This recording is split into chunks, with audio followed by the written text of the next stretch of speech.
Hola, hola, ¿qué tal? Bienvenidos a el último episodio con invitado del Marco Money Podcast.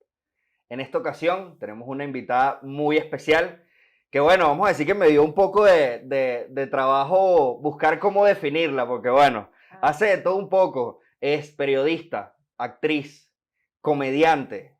Tiene más de 11 años de experiencia en la comedia y, bueno, ahora muy activa en la generación de contenido. Aquí con nosotros, Ale Otero. Ay, gracias, Marca, qué bello, qué fino tu podcast, qué Qué bien, emoción. no, y qué bueno que lo logramos, ¿no? Y que estamos aquí. Ale Lo está muy logramos. ocupada girando por el Sí, mundo. viajando por el mundo con dos bebés.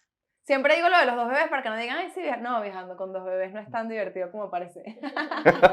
Y yo, bueno, yo de una le suelto la perlita porque, bueno, Alejandra es una de las personas con las que yo estoy muy agradecido porque, vamos a decir que me dio ese último empujoncito, ¿no? Para poder arrancar con este proyecto. Yo en mi, vamos a decir, como que en mi búsqueda, ¿no? De ver de cómo le daba forma a esto, fue una de las Qué personas con las bien, que sí. acudí y mira, de verdad que estoy súper Qué agradecido por fino, eso. ¿no? Gracias a ti, además, que qué honor que un experto en finanzas me busque para algo.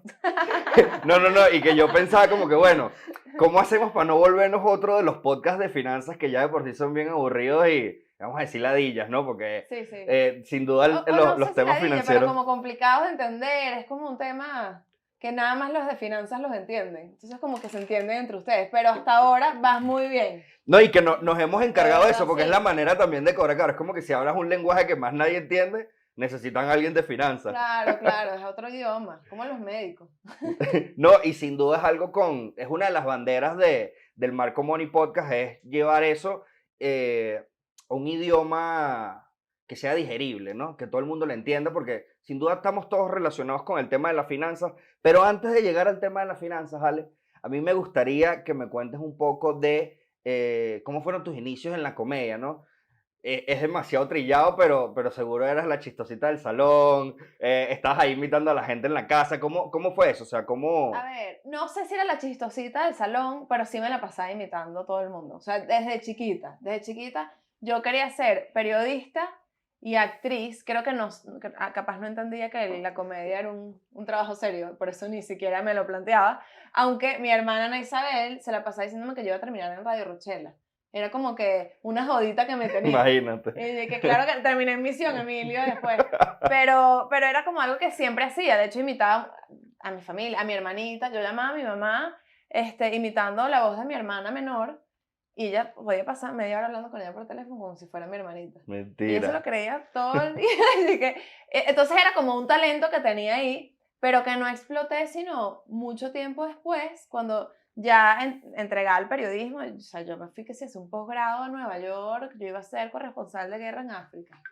Y estando allá, mis amigas Erika, no, pero tú deberías hacer stand-up porque me la pasaba, ahí sí tenía como una rutina ya, haciendo chistes con gente y la Ya gente la se tenías reía, preparada, pues. pero no tenía ni idea de Pero nada. una pregunta, era como un party trick. De repente se estaban echando palos y decían, ah, le empieza a imitar tal. Era como espontáneo, pero sí, pasaba. Era como, estábamos en reunión y yo siempre terminaba haciendo reír de alguna forma.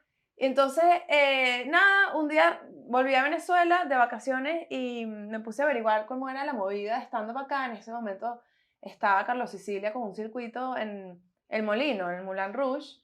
Y fui a ver cómo era y como que alguien un rato antes me dijo, mira, Carlos Sicilia sabe que tú vas y capaz te dice para que te subas a prueba material. Y yo, ¿qué? Pero yo no sé hacer eso. Entonces como que me puse a armar lo que yo creía que daba risa y me paré efectivamente a prueba material. En vez de 5 minutos hice como 8, que ustedes dirán, ay, bueno, 3 minutos de diferencia. No, eso no estando es muchísimo. 8 minutos montada en la tarima. Y funcionó bastante. De hecho, me bajé y Carlos Cecilia y que tú te tienes que dedicar a hacer esto. Y dije, Carlos, no, yo soy periodista, ¿qué te pasa? Y me puse a averiguar y después me puse a estudiarlo. Hice como talleres, cursos, no sé qué. Y de repente, de la noche a la mañana, o sea, vivía del humor. No me preguntes cómo pasó. Fue súper rápido, de verdad. En menos de un año yo vivía del humor. No, y que está increíble porque vamos a decir, de toda la comedia venezolana, yo considero, bueno, además de como ya habíamos conversado, ¿no? Yo te sigo desde esa etapa de impro yo siempre he estado Improviso. siguiendo en contenido digital ese tipo, y me acuerdo que hay videos en YouTube de muchas personas en la comedia venezolana en el Moulin Rouge, en sus Claro, primeras, es que además que ni se reconocen. y era súper pionero en muchas cosas, porque lo transmitían en televisión, creo que era en Canal I. Puede Yo ser. creo que sí, incluso que los videos de YouTube todavía tienen como la marca de agua de Eso, y donde se era como transmitía eso. qué cool un circuito que además lo transmitan después en televisión y por más que no era el lugar más cómodo para presentarse, porque eso se ponía heavy en algún punto de la gente, bueno, muy borracho, pues entonces presentarse con público muy borracho nunca es lo más cómodo. Pero, pero era fino porque se presentaba todo tipo de comediantes, desde los que están comenzando hasta los más duros. Sí, que si alguien se rascaba y si le echabas un chiste que no gustaba, te Bueno, sí, siempre. gritaban, Ojo, interrumpían. eso es buenísimo para foguearte en comedia. De hecho, cuando tienes ese tipo de público y cómo lidiar con eso, es lo que más te va a enseñar en verdad, porque es súper difícil. Pero no es lo que uno quiere. Que "Ay, ojalá me toque presentarme como público borracho". No. No, no, no. No, Puede mira, salir no. muy bien o muy mal. Sí, por eso. No, no, no. Y hay una de las cosas de la comedia. A mí la comedia siempre me ha parecido un género demasiado interesante, ¿no? Tiene como que este elemento como medio transgresor, ¿no? Y me da risa porque esto que sigue una palabra de Israel Gómez. Sin Israel, ánimo de... Israel tenía su biografía de Instagram Yo creo, pero sin duda, y yo me lo pensé, yo decía, coño, ¿será una vaina que estoy viendo en las redes de Israel o en realidad? Y dije, no, en verdad el término se adapta, o sea, te Sí, lleva como sí, que sí, a sí. tocar temas que normalmente tú no tocarías, o sea, y yo también hago como mucha referencia al tema del bufón de la corte, ¿no? De la época de los reyes, Claro, el único que podía echar los chistes, incluso hasta burlarse del rey a un claro. Es el que límite, tenía la licencia. Y eso exactamente, pasa con los comediantes también. Y de por sí, en esencia, la comedia siempre va a ser incómoda. Por eso, claro, ahorita hay toda una onda que todo el mundo se ofende con todo y en las redes sociales el tema de los comentarios, los haters y todo es como mucho más sensible, pero la comedia siempre ha sido así, la comedia nació para eso. Entonces, independientemente de que hagas un tipo de humor político, humor negro o el humor que sea, en verdad, la comedia siempre va a incomodar a alguien porque siempre vas a estar criticando algo, así sea a ti mismo. Entonces, son temas además que muchas veces la sociedad no quiere tocar o no ha tocado por X razón y de repente el comediante es el que los toca y uno dice, como público, de verdad que sí. y lo Entonces, reflexionas, claro, hasta claro, de alguna manera lo reflexionas de una manera, vamos a decir, como medio disfrazada, ¿no? Y a mí eso me parece interesantísimo de la comedia. Es algo que hemos intentado, estamos, o sea, y vamos a seguir incorporando en el Marco Money Podcast. Es, mira, darle ese toque siempre entretenido, humorístico, porque sin duda aligera mucho la carga de los temas y a veces como que ese rechazo que pueden tener personas, por ejemplo, con el tema de las finanzas, ¿no? Eso es algo demasiado claro. Hay personas porque quizás nunca han tenido ningún tipo de educación al respecto y se sienten como que, vamos a decir, denigradas, ¿no? Como que, bueno, que es que las personas de finanzas y su idioma, y las personas tienen un rechazo al tema de finanzas y es algo que afecta la vida de absolutamente todas las personas. no, y lo que tú dices, el humor en verdad se ha convertido en una herramienta para comunicar lo que sea. De hecho, lo hablábamos en estas reuniones que tuvimos del poder que tiene el humor, incluso profesionales de cualquier área. No sé si hablamos del matemático este famoso que Por tiene toda supuesto. una conferencia de matemáticas y lo que hace es morirte de la risa todos los 15, 10 minutos, no sé qué dura. Y es por eso, porque la gente también se ha dado cuenta del poder que tiene el humor y cómo utilizarlo para comunicar. Y al final es una de estas habilidades blandas también, que hoy en día también están de moda, que yo siento que todo el mundo, yo siempre digo que en el mundo deberían incluirse clases no solo de humor, de improvisación, desde que estás en el colegio. De verdad Totalmente. son herramientas que te sirven tanto. Al igual que las finanzas, agreguémoslo, vamos a agregarlo en Y esa las cartilla finanzas, por de favor. pensum de cosas que son En totalmente otros países útiles. ya las incluyen, de hecho, Sí. finanzas. Bueno, de hecho, aquí en el podcast tuvimos un invitado, un startup venezolano, que están entregando plataformas de educación financiera a colegios para que los chamos se Ujú, empiecen a involucrar con temas de finanzas desde sí. temprana edad. Bueno, de hecho en Costa Rica, mis hijastros, mira que dije mis hijastros, como que yo soy La la madrastra mala. madrastra de Cenicienta. Mis hijastros, que viven en Costa Rica, la educación en Costa Rica es increíble. Y les dan finanzas, les dan emprendimiento, y son chamos de 12 años, 15 años. Sin duda son cosas en las que, y no es que ya hayas perdido la oportunidad, o sea, si tengas 65 años, tienes que involucrarte en Sí, esos temas y por eso es que creamos este tipo de espacios para llevarlos de una manera jocosa, de una manera entretenida y que mira, aprendas en el camino. Sin duda, yo considero que es la mejor manera de llevarlo, ¿no? Y hacer ese trabajo y como que cubrir ese campo que quizás se ha perdido, que nunca Total, se ha total. tomado en cuenta. Pero me gustaría conversar un poco, Ale, porque creo que eres de las pocas personas de la comedia, más de lo que estamos acostumbrados a ver, ¿no? O sobre todo ahorita en el mundo digital, pero tú viviste esa transición de los medios tradicionales hacia los medios digitales. Sí. ¿Cómo fue esa transición? ¿Cómo la percibes? ¿Y cómo crees que te beneficia en algunos casos y para otros quizás representa una desventaja? Porque para mí es claro que, bueno, quizás cuando tú trabajas en un medio tradicional, tú eres un empleado como de esa cadena o de esa plataforma, Ujú. ¿cierto?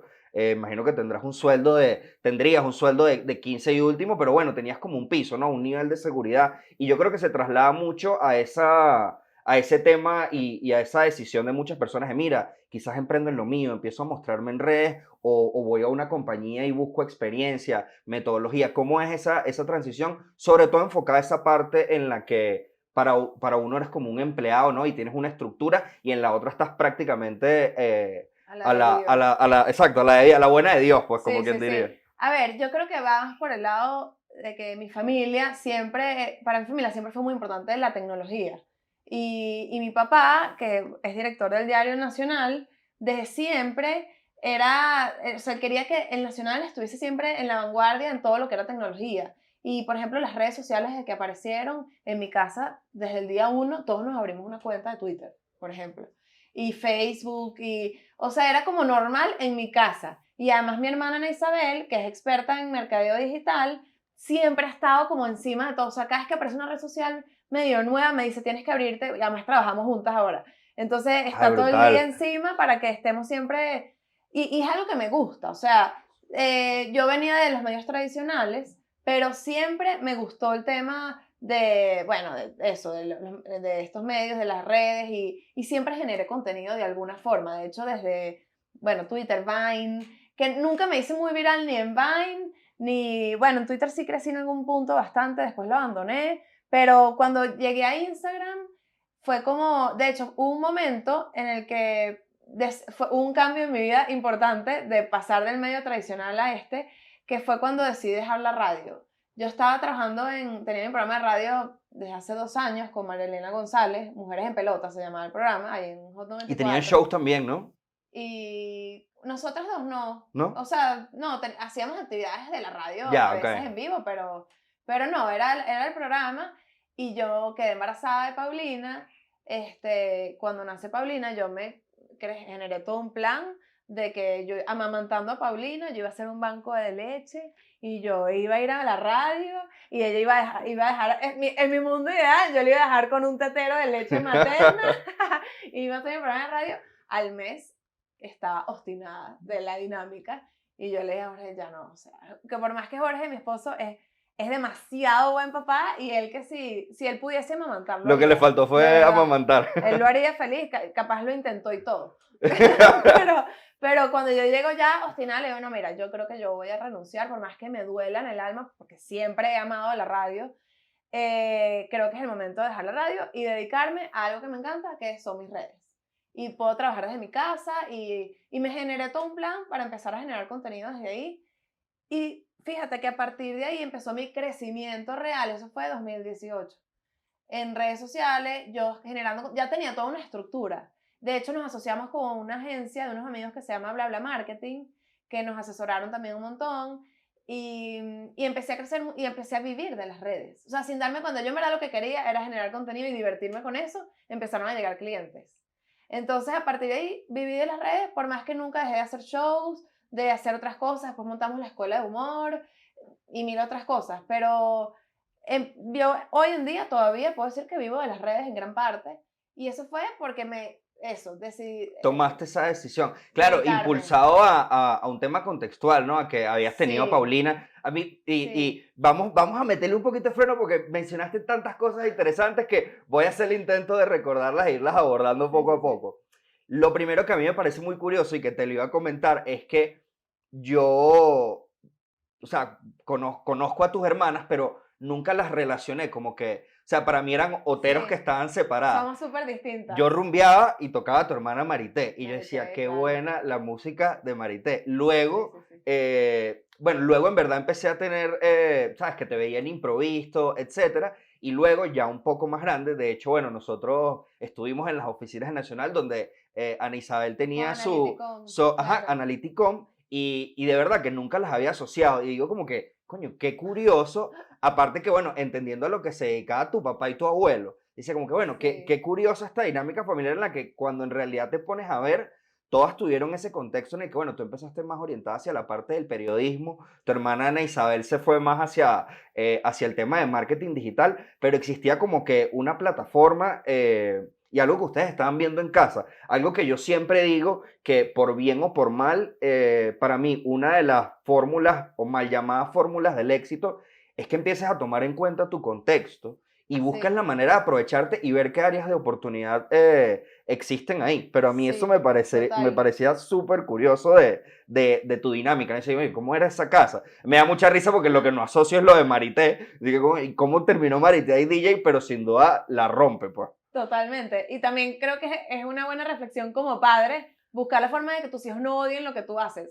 O sea, porque también nosotros, Jorge, que todo el mundo lo conoce como Domingo Mondongo, es payaso de profesión y, bueno, es emprendedor, es conferencista, un montón de cosas, pero, o sea, imagínate tú, un tipo que tiene el pelo verde, que está todo el día con unos globos, unas vainas, y entonces yo que soy comediante imitando todo el día, ese es el mundo en el que crecen mis hijos, que para ellos es normal, que todo el mundo dice, ay, seguro ellos también se van a dedicar a la comedia.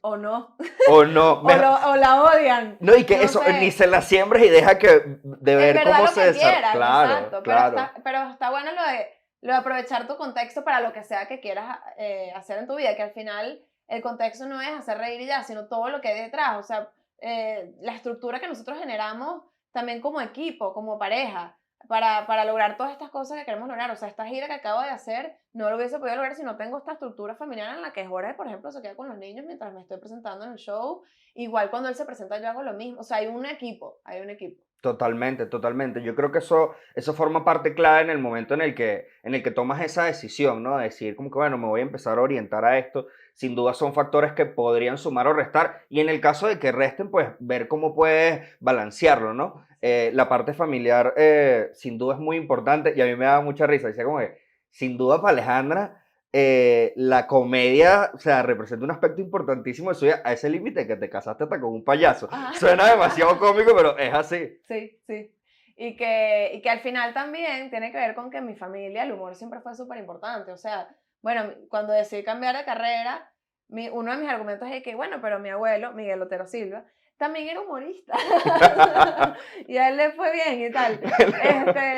Pero siempre hubo como un ambiente que rayaba también en humor bullying, que es el ambiente en el que crecimos todos los venezolanos, que hoy en día está súper mal y hay que como que verlo distinto, pero hay, o sea, el tema del chalequeo familiar, olvídate, o sea, que es cuando, no sé, todas crecimos, o sea, tú nos juntas a las tres hermanas y es una joda eterna de vainas, o sea, es como que el ambiente en el que yo crecí, que al final me dediqué profesionalmente a ser humorista, pero yo siento que todas podrían serlo, de alguna Ey, forma. totalmente, Sí, sí, sí, sin totalmente. duda. Sin duda es como que un ambiente en el que todos nos queremos. Sin duda hay que empezar a verlo de una manera distinta porque yo creo que bueno, que el que saca lo mejor de eso, como que lo supera, pero bueno, hay gente que quizás no le va tan bien y bueno, hay que, Es hay más que empezar a ser delicado, un poco más sí. open-minded. En mi caso ocurría muchísimo, por eso yo siempre me he sentido muy identificado con el humor, porque Sí, bueno, sí.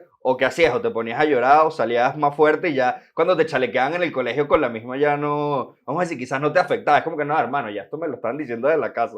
Sí, exacto. Que hoy en día como que, bueno, uno trata de diferenciarlo. Si le molesta al que se lo estás haciendo, ya se convierte en bullying y tienes que ver cómo lo maneja. Pero mientras el otro está tripeando, está bien. O sea, que al final es la idea. Ese principio de me estoy riendo contigo. Eso, no de ti, sino contigo. Sí, No, sí. no, muy interesante, Ale. Esta transición, ¿no? De los medios tradicionales, a mí me da mucha risa porque hay un contraste entre tu trabajo en medios tradicionales, que era que sí, el programa con Emilio y a los ciudadanos, que una gente que Claro, sí, que le encantan las viejas de cafetal, a mi mamá le encantaba a todavía. los ciudadanos, Todavía la gente me y dice. tenías esos dos trabajos, y bueno, luego la migración de redes, y algo de tu trabajo en el mundo digital, que me parece extremadamente interesante, y quiero que compartas con la audiencia, es este como 360, ¿no? Que has ido construyendo en el que empezaste con los shows podríamos decir que fue como que tu primera... Fue lo primero que hice como comediante, sin duda. O sea, yo de una me conecté fue con el stand-up y fue lo que nunca he dejado de hacer. Y es lo que creo que más me ha dado, porque ahorita vemos muchos comediantes en las redes sociales que son comediantes, o sea, ellos están generando humor en las redes, o sea, te guste o no, o sea, hay de todo. Pero siento que la tarima, lo que te da la tarima es muy distinto. O sea, ese manejo con el público, esa cancha que te puede dar presentarte, y además nos presentábamos cuando yo empecé, todos como 8, 10 comediantes que estábamos comenzando, que ahí estaba Rebeca Onache, la Nadia María, Franchute, o sea, había varios que después se dedicaron también a la comedia y éramos tan fiebrudos que nos presentábamos donde sea, o sea, era cualquier bar frente a 10 personas, no importa, o sea, lo importante era presentarnos y era eso, yo siento que fue lo que hizo que creciéramos tanto, esa pasión sin importar, ¿sabes? Cómo fuera. No, y que partiste de ahí y esas mismas herramientas fueron las que comenzaste a utilizar para tu contenido de redes, supongo. Claro, que al final son herramientas que aplicas a lo que sea. Y después también la improvisación, cuando entré en improvisto, que son cosas muy distintas. La gente cree que el stand-up es impro. Mm, Y no. El stand-up es cero stand-up improvisado. no es impro. No, por más que voy a hacer impro en stand-up, hay toda una técnica detrás también, que sí ocurren muchas cosas. De hecho, yo lo hago mucho. Esa interacción con el público, de Claro. conversar. Hoy hay mucha improvisación. Qué risa, es como que entiendan ese límite. No es que Alejandra, las personas del público con las que interactúa, las puso ella y eso está ensayado. No, Esa tampoco. parte no. No, que ahorita hay toda una tendencia a improvisar con el público, Claro. que, ojo, la mayoría de los comediantes, muchos lo han hecho, pero de repente los venezolanos no lo hacían tanto, creo yo. Nanutria me mata de risa cuando Nanutra lo está en hace otro full. país y agarra a las personas que son de ese país y empieza a hacer dinámicas con ellos. Es Eso. comiquísimo. Pero hay toda una técnica detrás para hacer eso, Claro. que se entrena. Lo que pasa es que en la impro, por más que hay toda una técnica detrás, sí creas todo desde la nada. En stand-up los chistes están escritos. Y los vas probando y una vez que funcionan los incluyes en tu rutina y los chistes están escritos por más que le metas impro a la rutina. Pero la improvisación teatral es todo creado en el momento, claro, con una técnica que también se entrena, pero sí es creado en el momento. Y eso es lo que te digo, que son herramientas que siento que, o sea, si las estudias y las aplicas a tu vida incluso, que es lo que yo creo que más aplicamos mi esposo y yo a nuestra vida, las herramientas de la impro, que son, bueno, yo digo que todo el mundo debería aprenderlas. O sea, No, no, no, por más que son totalmente. súper sencillas, pero si las empiezas a aplicar, tipo, no sé, por ejemplo, la impro, todo el mundo tienes que de una aprender a decir que sí, que es algo que no nos enseñan. O sea, yo que tengo 2 niños chiquitos, la primera palabra que aprenden a decir los bebés es no, porque uno está todo el día, no, no hagas eso, no te subas, no te lances por la ventana, y está El dedo bien. en el enchufe. Coño, sí, porque en verdad es un pánico constante Claro. todo el tiempo y por eso uno dice tanto que no, pero tienes el no clavado aquí desde que tienes uso de, o sea, desde que eres bebecito. Entonces uno crece con el no gigante aquí. Y eso inconscientemente nos hace estar constantemente diciendo que no. Y en la impro tienes que decir que sí. O sea, es como el principio fundamental de la impro y de otras artes, o sea, del jazz, el yes and, de la danza, o sea, que tienes que escuchar la propuesta del otro y decirle que sí para que el juego fluya, porque si Claro. no, no fluye. O sea, si yo te digo, por ejemplo, estamos haciendo una impro ahorita, y yo te digo, wow, mira, unos paracaidistas van a aterrizar en nuestro jardín. Tú no me puedes decir de que yo no veo nada, estás loca, aquí no va a Aquí no hay aterrizar jardín, nada. Alejandra, ¿de qué estás ¿Qué hablando? jardín? ¿Trancaste el juego? No Claro, voy. O claro. sea, yo tengo que, por mi lado, decirte en cualquier vaina para justificar lo que acabo de decir, pero me vas a poner a parir, ¿entiendes? En Claro. cambio, si tú dices, sí, espérate, esos son los paracaidistas que vinieron de Estados Unidos a invadirnos. Corre, vamos a hablar con ellos para que nos ayuden. O sea, cualquier cosa que se te ocurra en el momento, porque esa es otra. Uno no piensa en la impro, uno juega al instinto. Claro. Entonces, pero el decir que sí es demasiado importante, porque si no, no fluye. Y es algo que uno no sabe hacer naturalmente. Si uno aplica eso a la vida, no solo a la impro, sino a la vida, uno está como mucho más abierto a, a todo. O sea, desde te pasa con tu pareja, con tu novio, con tu novia, que estás que sí, ay, ¿qué vamos a hacer? Bueno, no sé, ay, ¿será que comemos sushi? Ay, no sé, ya comimos sushi El ayer. clásico O de que será, comemos. ajá, y ahí entra otro principio, que es la propuesta. La propuesta abierta y la propuesta cerrada, que risa que este podcast se convirtió en un podcast de impro. Pero ya estoy y termino. Que es la propuesta abierta, es una propuesta que no tiene información. En vez de decir, o sea, yo te di una propuesta cerrada ahorita con lo de Claro. jardín, te di jardín, te di paracaidistas, te di información. En cambio, si yo llego y te digo, wow, mira eso, no te dije nada. Eso es una propuesta abierta. Claro, tú de ahí partes y puedes... Lo otro fue propuesta cerrada. Si uno aplica la propuesta cerrada a la vida, no te pasa la vaina del sushi. Tú estás con tu novio y dicen, ay, ¿será que hacemos algo hoy? No sé, ¿qué quieres hacer tú? Ay, no sé, ¿qué te provoca? A ver, ni idea.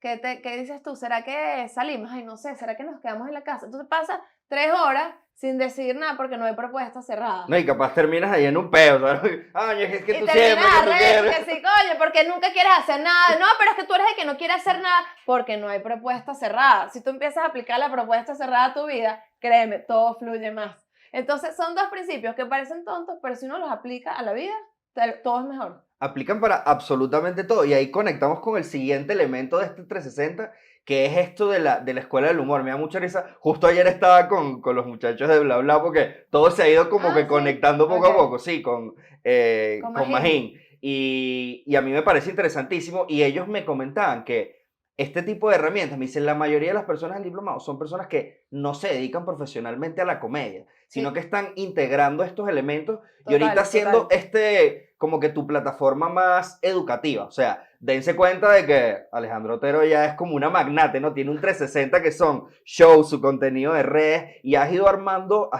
y has trabajado en todo esto, y es sin duda todo parte de la comedia, ¿no?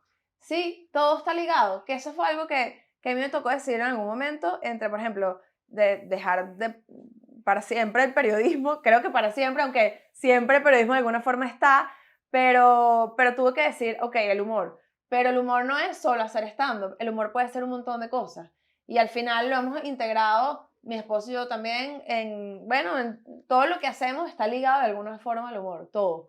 Entonces, es chévere porque bueno, tienes como varios frentes, a veces o sea, y sobre todo si tienes 2 hijos, que entramos en otro tema, dinámica familiar, tienes que decidir también. Por ejemplo, tenía un podcast con Jorge que tuvimos que Claro, dejar como poner en stand-by. Sí, porque es que o sea, es un tema de tener prioridades, porque si no, no puedo hacer show, podcast, diplomado de humor y redes. O sea, y tener 2 hijos, o sea, ¿quién va a criar los hijos? ¿Entiendes? No, en las finanzas eso nosotros lo llamamos el costo de oportunidad, Claro, ¿no? claro. Porque, y es una de las cosas que yo creo que frena a muchas personas al momento de dedicarse a algo, es, o sea, tomar la decisión y entender que, bueno, tienes que renunciar a otra cosa porque no puedes hacer todo al mismo tiempo. A muchas personas les cuesta. Algunos hemos tenido quizás un poco más de suerte. Yo me he dedicado mucho a la finanza, o sea, toda mi vida profesional ha sido Ujú. relacionado a las finanzas y es como que este principio, bueno, si la vida te da limones, haz limonada, pero porque sientes que estás en esa dirección y vas como con el flow, ¿no?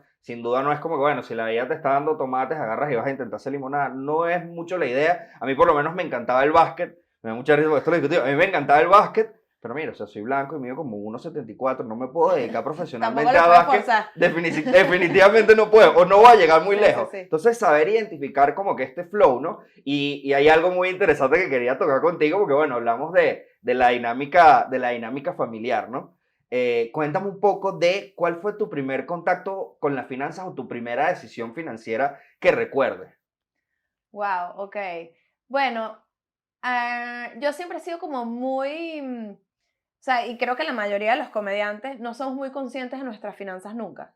O sea, es como que estoy haciendo plata y me está yendo bien y ya, ¿no? O sea, como que no. Creo que el hecho de que pasar a estar con Jorge y tener una familia, y él es mucho más consciente de las finanzas que yo, me hizo planificarme un poco más. Entonces, de invertir, por ejemplo. O sea, no sé si, no, ni de broma la primera vez, pero sí te puedo decir que hubo un momento importante en la pandemia que a pesar de que estamos generando igual recursos, porque tenemos el tema de las redes, y Claro, estábamos comenzando con el podcast, pero hubo un momento que dije, bueno, ¿en qué vamos a invertir? Y decidimos invertir en dos cosas. Uno, la casa, porque íbamos a estar mucho tiempo ahí. Entonces, de hecho, a partir de ahí fue que empezamos ¿sabes? A tratar la casa con mucho más cariño, no solo de decoración, sino de generar los espacios que necesitábamos para X cosas, porque empezamos a trabajar todo el tiempo ahí. Entonces, a generar incluso especies de estudios, bueno, aquí vamos a grabar el podcast, aquí grabamos los videos, no sé qué, aquí tal, y a invertir en equipos, que eso era lo que es una platica, pues, en las luces, en sonido, y en eso Jorge también siempre ha sido como muy, él no, no le gusta como que tener una plata ahí que hacemos, o sea, a él le claro. gusta como que siempre invertirla. Así sea en viajes, que es lo que estamos haciendo ahorita. Porque el viaje de repente, por más que uno está haciendo shows y todo, no es, hay gente que me dice en Instagram y que lo que estás es haciendo plata y que, ¿Cuánto estás generando? coño, qué equivocado estás, de verdad. Porque es muy distinto llevar a una nutria, por ejemplo, a cualquier parte del mundo, porque es él solo, que llevarme a mí, que viajo en combo. O sea, yo todavía tengo un bebé que estoy amamantando, ¿entiendes? No lo puedo, Claro, entonces no me puedo llevar solo a Bernardo, porque ¿quién me lo cuida? Entonces me toca llevar a Jorge, y no podemos dejar a Paulina sola, entonces me toca llevar a Paulina también, entonces es un gentío. Y eso hace que, por supuesto, el retorno no sea tan alto, pero son viajes que nos planteamos también como, vamos a hacer viajes familiares. O sea, no conozco la familia de Jorge. Vamos a Argentina a conocerlos en persona. Igual con mi papá ni conocía a mis hijos. Entonces claro, y son tu papá otro está en tipo de España. inversión, pero hay que verlo como una No, y inversión. que a mí me parece increíble porque es algo que tú has construido, que te permite como que mezclar una cosa con otra y como que, bueno, el viaje familiar no se transformó solamente en un gasto y es un principio de las finanzas, ¿no?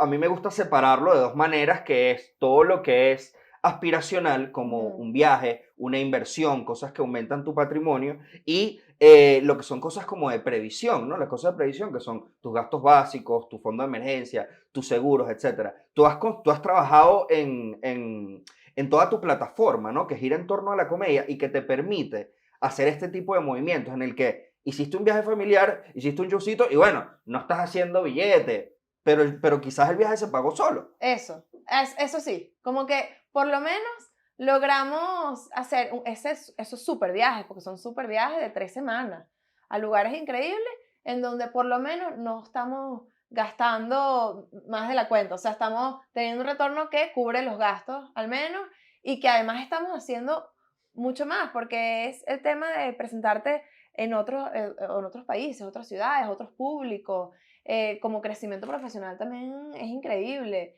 y se abren otras puertas. Entonces, haces una gira y te empiezan a llamar ya lo estamos armando, Panamá, Colombia, Perú, me faltó Chile, me han escrito de Canadá, de Inglaterra, ok, eso no estaba en mis planes, pero es eso, ahí es cuando tú ves, por eso es que uno no puede pensar demasiado en el dinero, que eso es algo que yo siempre lo he aplicado, capaz no tan consciente, pero siempre todo lo que yo he hecho es porque me lo tripeo. Entonces, porque hay un disfrute en presentarme en público, en hacer impro, en hacer videos en la red, de verdad, genuinamente me lo tripeo. ¿Que eso trae plata? Buenísimo.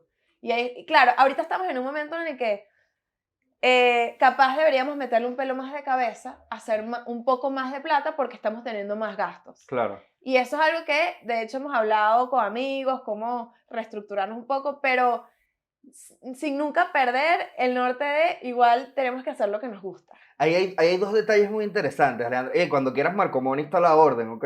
¡Epa! que es que yo creo que sin duda el tema de finanzas siempre se tiene que manejar. Claro, la planificación es clave, ¿no? Pero siempre tiene que venir como una consecuencia. Es como que, mira, voy en esta dirección, ¿cómo lo monetizo? ¿Cómo lo incluyo? ¿Cómo lo planifico? ¿Cuánto necesito? Sí. O sea, esa parte es esencial porque al final de cuentas, como tú lo acabas de decir, a medida de que crece el núcleo familiar y ya empiezas a tener, bueno, tus planes de finanzas familiares, hay que ir un poco más allá, no es lo mismo caerse solo que caerse con toda la tropa, ¿no? Claro. Entonces tienes que ser como que un poco más cuidadoso con los movimientos, pero a mí me parece muy interesante que tú compartes, vamos a decir, compartes la comedia con tu esposo y planifican en función de eso. Es muy importante que en las finanzas de pareja se establezcan estos objetivos financieros y poco a poco lo vas perfeccionando, ¿no? Me imagino que quizás haces los shows, luego viene, bueno, ya entiendes más o menos cómo es el costo-beneficio, cuánto nos está saliendo, cómo lo Ujú. manejamos, cómo lo planificamos. Voy a un solo país o agarro y voy a varios. O sea, eso a mí me parece muy, muy importante y que en tu caso pues funciona bien, ¿no? Tu dinámica de pareja te lo permite. Al igual que creo que te planificaste para tener a tus hijos. ¿Cómo fue eso? Ahorita mencionas lo de Chile. A mí me da mucha risa porque yo justo fui a visitar a mi hermano a Chile recientemente, ¿no? Y a conocer Ujú. a mi sobrino. Y cuando llegamos, aparte que, bueno, yo ya tenía familia chilena y me cuesta entenderle a la gente en Chile, más en temas de pandemia que todavía ya son full estrictos y te Sí, hablan a través full. de un vidrio, ¿no? Sí, sí. Demasiado complicado de entender, pero mi sobrino como que llama mucho la atención, ¿no? Es un gordote bello, es como Bernardo. Yo siempre te he Ay, dicho. sí, sí, Y sí. entonces están todas las personas, mire, ¿y cuándo tienes el otro? Y mi hermano le dice, no, hermano, el kilo de guagua está muy caro. Que El tenemos, guagua es. allá le dicen guagua a los bebés. Se le dice, Ah, no, el ok. kilo de bebé está muy caro, Kilo de guagua. eso hay que planificarlo con calma. ¿Cómo fue eso de ustedes dar ese paso? Fue espontáneo, así que fue una Bueno, metida de pata, ¿no? Pero, ojo, Paulina no fue muy planificada y Paulina nació en el peor año de crisis venezolano, que es el 2017. uy, No imagínate. había pañales, no había, de hecho, le tuvimos que poner pañales de tela, no había nada. O sea, nosotros además vivíamos en un anexo de 40 metros, ahí todavía los hijos de Jorge, los mayores, vivían acá y pasaban mucho tiempo con nosotros. O sea, ahí es cuando tú dices, ese dicho de los bebés vienen con un pan debajo del brazo, Es así. aplica. O sea, nació Paulina, nos mudamos a la casa y en verdad todo empezó a fluir, por más que nos vimos en algún momento como que, ok, ¿y ahora qué hacemos? Después con Bernardo fue otra historia porque por más que queríamos tener otro hijo, antes de la pandemia teníamos un plan de hacer un poco de giras nosotros, teníamos un show juntos, Jorge y yo, que se llamaba ¿Cómo te explico? Ya. Y teníamos ya la gira para Argentina, para Chile, no sé qué. Llegó la pandemia, cambio de planes, todo el día en la casa. Y yo les, mira, ¿por qué no adelantamos un poco el proyecto del bebé? Ya que estamos aquí, Aprovechando que ya estamos en ya que esta. estamos en esta, quedo embarazada. Y bueno, te cambia también todo el plan, porque entonces ya no podíamos tener un show juntos, porque ¿quién cuida a los niños mientras? Porque ya Paulina estaba más grande y podíamos presentarnos juntos, porque es una sola bebé. Pero con dos es y que, no, cada quien tuvo que hacer su show, nos reestructuramos. Pero Bernardo fue planificado y fue otra circunstancia, en todo sentido. Y uno también, ya con el segundo, uno está como más seguro, más tranquilo. Y ya es y que ya se cuida Que solo. ya tengo mucha experiencia. Ya es y que, Y si no, Paulina que se que encargue. Paulina lo cuide. Entonces, pero yo creo que con todo uno tiene que tener cierto plan. O sea, por más que venga un bebé sorpresa, ajá, pero ¿cuál va a ser el plan? Ir planificándose incluso con los proyectos. O sea, nosotros teníamos el proyecto de hacer un show juntos, entonces esperamos que Paulina creciera un poquito. Contratamos una nana para que nos ayudara mientras estábamos en funciones. Siempre se puede, o sea, de verdad yo soy el vivo ejemplo, muchachos, de que aunque tengas bebé, puedes lograrlo, porque Claro. es complicado, pero bueno, lo importante es que Jorge se hizo la vasectomía ya, y podemos Jessy, si seguir. no les iba a regalar una televisión, una cuenta de Netflix, No, además ese hombre es muy fértil. todos los episodios de Marco Moni No, en un pendrive para que los oye, qué vean. angustia, no, no, no, ya está, y entonces ahora, bueno, hay que esperar que Bernardo crezca un poquito para lograr más cosas. No, y sin duda es importante eso, o sea, entender qué entra, qué sale, qué requiere de mi tiempo, cómo medirlo. Ustedes tienen mucho tiempo dedicándose, pero me atrevería a decir que su nivel de independencia financiera fue algo que ustedes construyeron con sus herramientas, con sus disciplinas, con los negocios, las distintas, yo las llamo verticales de negocios, ¿no? Que han ido generando alrededor de la comedia y todas las personas que creen que la libertad financiera es algo que se compra o que se vende, aquí está un muy vivo ejemplo de que es algo que tú vas construyendo poco a poco. Y que uno tiene que buscar formarse también para eso. Por ejemplo, yo siempre, lo que he dicho hasta ahora, que Jorge tiene como más herramientas que yo y está, pero claro, él viene de por ejemplo, fundar Doctor Yazo. Él es el fundador de Doctor Yazo, que es la primera franquicia social en Venezuela, pero para lograr eso tuvo que, por ejemplo, ganaron varias veces concurso de ideas, tuvo un montón de asesores y gente que les enseñaron a crear ese monstruo y son al final herramientas que te sirven después para lo que sea. O sea, todo lo que hace ahorita y después con Improvisto, que también todo fue muy empírico al principio, pero después que empiezan a crecer los proyectos, tienes que buscar herramientas. Y son herramientas que hoy en día él aplica y me dice, no, porque con Improvisto teníamos que, bueno, y lo aplicamos también a la casa. Pero es eso, es buscar formarte, buscar gente que te apoye, porque las finanzas son demasiado importantes. Al final, puedes ser muy talentoso, pero si no tienes algo, si sea una base, bueno, lo he hablado, por ejemplo, mucho con Emilio Lovera, que Emilio viene de una generación que hizo mucha plata en televisión, porque en ese momento La Rochela y la gente hacía plata, o sea, te estoy hablando, compraban casas y, o sea, todo lo que no podemos hacer ahorita. Entonces, otra vez, era otro país, no, y era otro mundo, porque ya eso es algo que está escalando en todas las direcciones. Era otro Y ahí estaba como que mundo. todo mejor cuadrado, ¿no? Tú ibas al medio tradicional y eso era una plataforma y la cosa estaba como relativamente Pero controlada. no todo el mundo tuvo la misma conciencia que tuvo Emilio, por ejemplo. Emilio invirtió esa plata. O sea, Emilio tuvo mucha conciencia de, voy a invertir, o sea, esto no sé cuánto me va a durar, por más que todavía es Emilio Lovera y sigue haciendo plata, pero Es impresionante. sí, pero creó un estudio, tiene propiedades, o sea, y él ayudó a muchos de sus compañeros a que lo invirtieran también, porque sabía que eso tenía, y a nosotros cuando nos contrató en Misión Emilio nos decían, inviértanlo, cámbienlo a dólar, o sea, siempre con esa conciencia, Compren dólares, compren dólares, que en ese momento ya el Jorge dólar, lo dijeron allá en Argentina, porque mira, venimos verga, en una máquina del Argentina, tiempo, compren sí, dólares. sí, complicada Argentina ahorita, pero bueno, yo siento que ellos igual están mejor que nosotros en mucho sentido, porque Argentina siempre va como así. Claro. Pero igual está heavy ahorita. Me imagino. Y Ale, cuéntanos, yo quiero ahorita para concluir, ¿no? ¿Cómo podemos resumir a todas esas personas qué tips les podemos dar, ¿no? Bien específicos de qué hacer, no solo si te quieres dedicar a la comedia, sino cómo puedes vivir de la comedia. ¿Cómo puedes vivir de la comedia? Eso es un curso que nosotros queríamos ofrecer en la escuela de humor para humoristas.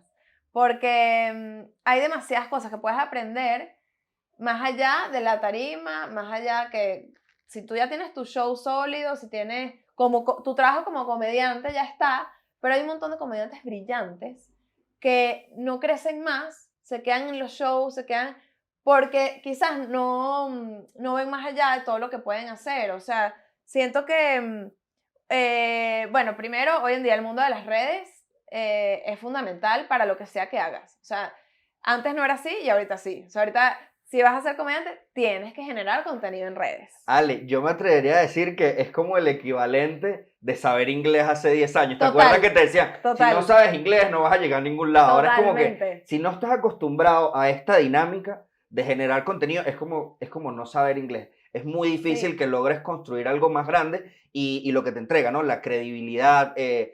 y esas herramientas, pero Siempre como manteniendo tu estilo, o sea, que siendo coherente, no es como que yo soy un comediante así y lo que funciona en las redes es en esto, y entonces te vas a volver como un loquito en redes, pero en la tarima eres, o sea, tienes que ser como muy coherente salí ahí con una con tu peluca, con un contenido. trapo puesto en la cabeza. Que ojo, la peluca, hay como todo un prejuicio con la peluca, y en verdad, yo no, o sea, yo no tengo prejuicio en general, o sea, yo creo que si eres bueno, no importa si usas peluca o no, o sea, si en verdad tu contenido funciona, hay gustos para Que de todos. risa, ¿no? Si da risa, da risa. Sí, y bueno, hay todo tipo, hay todo estilo, pero bueno, yo uso mis pelucas, mi amor, para yo imitar a toda esa gente que yo me intento usar peluca. Pero el hecho es que tienes que hacerlo y estar muy abierto, porque pasó, por ejemplo, aparece una nueva red social, más de uno, créeme, amigos míos, que empezaron y que, ay, no, yo TikTok, yo no voy a hacer TikTok, yo ya hasta aquí llegué, yo me quedo con Instagram, con Twitter, TikTok no. A los 6 meses los veías en TikTok, porque no te queda otro, o sea, tienes que estar encima de la vaina, porque si no te termina desapareciendo. No, y la velocidad con la que las plataformas van cambiando y lo que funciona en un momento deja de funcionar, luego llega otra plataforma en la que incentiva más a los generadores de contenido y funciona otro tipo de cosas. Sin duda tienes que moverte multiplataforma. Sí, tienes que estar muy abierto a eso. Siempre lo que digo, manteniendo tu estilo, o sea, siendo coherente contigo, pero lo de las redes a mí me parece fundamental. Y luego ir pensando más allá de, o sea, ver, no tener miedo de emprender. O sea, y claro, que sean cosas que te gustan, obvio, porque, por ejemplo, a nosotros nos apasiona el tema de la formación. No, entiendo que a no todos los comediantes les gusta dar clases y está bien. Claro, Pero mira, por ejemplo, Sampins. Míralo ahí con su local, o sea, su sueño, un lugar donde él pueda mantener su emprendimiento de hacer pizzas, un restaurante, pero que además tenga comedia y se ha convertido en el lugar número uno para hacer stand-up en totalmente. Caracas, incluso en Venezuela. Y es eso, o sea, no tener miedo de emprender, de ir más allá, que además vas a seguir viviendo el humor de alguna forma. Claro, capaz un emprendimiento como ese te va a mantener un tiempo para que sea exitoso enfocado en eso. Claro. O sea, o asociarte con algo, por lo menos en la escuela tenemos a Magín, a David, que son nuestros socios y gracias a eso nosotros también podemos tener un respiro y hacer otras cosas, pero cualquier emprendimiento te va a tomar mucho tiempo y esfuerzo, energía, entonces también cómo tener un balance, pues. No, y que siempre tienes que asumir ese riesgo. Y lo que yo siempre recomiendo es que el riesgo sea controlado, en el sentido de que Exacto. sepas qué vas a sacrificar, cuánto vas a invertir, necesitas ayuda. Mira, quizás yo no tengo el tiempo de estar encima del negocio, que agarro, bueno, me asocio con alguien, ¿no? Traigo a alguien a la mesa que pueda aportar eso que quizás para mí es una limitación. Ocurre mucho con el capital y el financiamiento, ¿no? Sí, Muchas veces las personas que están emprendiendo o que tienen la idea no necesariamente tienen el capital, pero de una lo identifican como que, bueno, voy a compartir este riesgo con otra persona que traiga el capital a la mesa y mira, sin duda entre varios podemos empujar más fácil. Y es así en las finanzas personales y en las de pareja. O sea, no es lo mismo correr ese riesgo. Tú solo al mismo tiempo puedes pensar, bueno, quizás voy un poco más ligero, si me caigo no pasa nada, pero también el compromiso para lograrlo cuando es acompañado puedes avanzar con mucho mejor pie y con más fuerza. y yo creo mucho en los equipos, o sea, para lo que sea, formar tu equipo. Por ejemplo, nosotros empezamos con lo del podcast antes de la pandemia, todavía no estaban de moda que todo el mundo tenía un podcast, y era como, bueno, vamos a ver qué tal, y la verdad fue, formar el equipo fue, o sea, hay gente que quiere hacer cosas y se va a asociar contigo. Yo siempre igual pienso que siempre todo trabajo tiene que ser remunerado de alguna forma, porque también uno trabaja distinto así, pero incluso las marcas, tener aliados, o sea, y no creer que, ay, pero quiero empezar ese proyecto, ay, pero ¿cómo hago? No, pero busca gente con quien trabajar, o sea, yo siempre creo que trabajar con equipo es súper importante. Sin duda, empujar en conjunto hace el camino mucho más viable. Yo digo que parte importante, ¿no? De los proyectos que son muy escalables, compartir esa visión y que las personas que se van sumando la compartan, es básicamente lo que define el éxito de ese tipo de proyectos. Para muestra un botón, estamos aquí en el Marco Money Podcast con el Exacto. equipo del despacho, Uh, todos los que están aquí acompañándonos. Sin duda, personas que lo hicieron posible desde un inicio. Ale, que me dio ese empujoncito también asesorándonos, ¿no? Que la manera más didáctica es como que demostrarlos de tu experiencia. Yo quizás no me sentía preparado, no sabía cómo estructurar un contenido y ¿qué hice? Busqué ayuda. Buscar ayuda nunca está de más. Si necesitas que te faltan claro, herramientas, trabaja en eso o busca a claro. alguien que las tenga. Sí, de acuerdo totalmente. Y siempre uno tiene que estar en constante crecimiento y en constante formación, en lo que sea. Incluso yo tengo más de 10 años haciendo stand-up, pero yo cada vez que voy a hacer un show nuevo, bueno, ahorita tengo una idea loquísima que es estrenar otro show el año que viene, pero que sea más que todo musical. Quiero Wow. lanzarme esa locura, no sé si lo voy a lograr, pero para eso necesito gente. O sea, siempre tengo mi directora que es Marianeri Amin, que me ha dirigido ya en varios shows, pero necesito a alguien que me apoye con el tema de la música. O sea, tengo que ver qué hago, porque por más que no todos los comediantes, o sea, está bien hacer un show de stand-up clásico cada año, la mayoría siento que lo hacen así y está bien, pero no es que se quedan cómodos, o sea, para crear un nuevo contenido tienes que trabajar un montón y nunca quedarte en la comodidad, ¿no? Pero yo siempre trato como que de meterle un plus, porque además me gusta hacer muchas cosas, el tema de las imitaciones, la impro, y para eso requiere no solo trabajo mío, necesito equipo, gente que me apoye. Totalmente. Y para resumirlo, se lo dejamos así. Dijimos, en primer lugar es prepararte y trabajar en tus herramientas. El constante crecimiento es Sí, clave. sí, sí. Segundo, el contenido digital. Y si lo quieren ver de una manera, es como el inglés. Si no estás trabajando en el contenido digital, Sí, sí, no total. estás. Y por último, el trabajo en equipo y empujar en conjunto. Es Ujú. así. Bueno, Alex, muchísimas gracias por Gracias, acompañarnos. Marco. Cerramos con este episodio muy entretenido y bueno, sigan esperando más contenido del Marco Money Podcast. Gracias por invitarme y ahora sí me voy porque tengo que amamantar. Así termino todo ahora. Tengo que amamantar.